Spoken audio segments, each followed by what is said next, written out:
অঙ্গ সংগঠনের নেতৃবৃন্দ, আসসালামু আলাইকুম।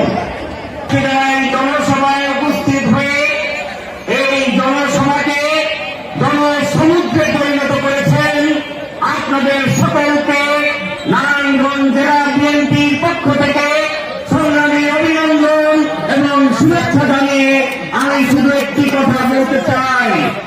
সংগ্রামী ভাইরা, আপনারা জানেন আমরা গত 17 বছর প্রধানত 3টি দাবিতে রাজপথে লড়াই সংগ্রাম করেছি। সেই 3টি দাবির মধ্যে একটি দাবি ছিল শেখ হাসিনাকে পদত্যাগ করতে হবে। সেই একটি দাবি পূরণ হয়েছে।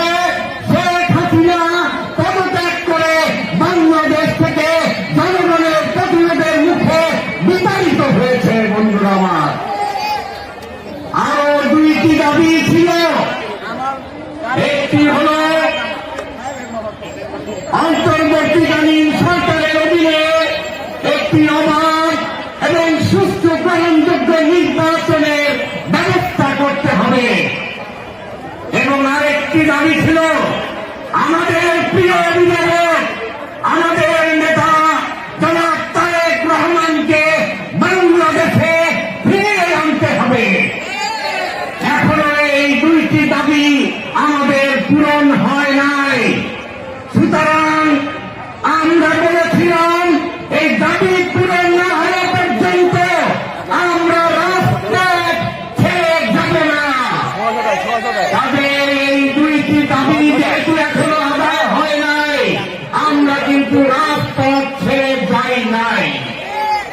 আপনাদের সকলকে রাজপথে সজাগ দৃষ্টি রাখার আহ্বান জানাচ্ছি এবং অন্তর্বর্তীকালীন সরকারের কাছে জোর দাবি জানাচ্ছি অবিলম্বে জাতীয় সংসদ নির্বাচনের 2 তারিখ ঘোষণা করে বাংলাদেশের মানুষ যে 17 বছর রাজপথে লড়াই সংগ্রাম করেছে, রক্ত দিয়েছে, সেই রক্তের প্রতি শ্রদ্ধা দেখান।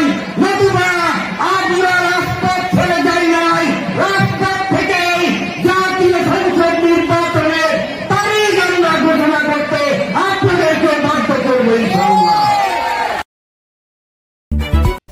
আলোকিত শীতলক্ষা সকল সংবাদ পেতে আমাদের ফেসবুক পেজে ফলো, লাইক দিয়ে সাথে থাকুন।